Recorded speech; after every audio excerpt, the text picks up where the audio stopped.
Hello, welcome back to our channel. We are making an escape room B&B and today is crafting day.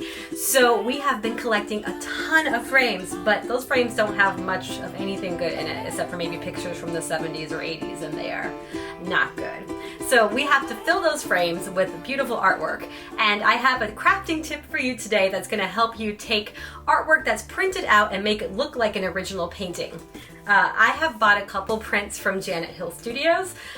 We can't afford to get originals to put in our B&B, but we can get prints. And I'm going to take you upstairs to my crafting studio and show you how we make this print looks like an original.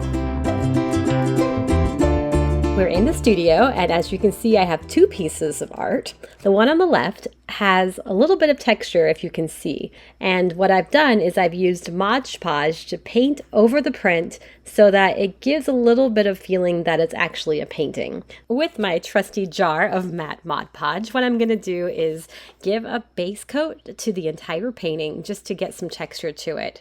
And when I paint it on, I'm going to try to think about how the painter might have applied the paint so that it goes in at least the similar direction as it normally would have with a paintbrush. After I've applied all of the base coat of the paint, I'm going to go back in and add little details with more Mod Podge so that it gives more layers of texture that people can see when the light hits it. I forgot to mention that you're going to want to adhere your art to a backing board or have it as a canvas print. And then you're going to want to do a couple coats of Mod Podge before you wrap it up. And now this is how it looks in our B&B. We think it looks super fun. Having a little bit of texture makes them feel like old pictures, just like something that would belong in our escape room B&B.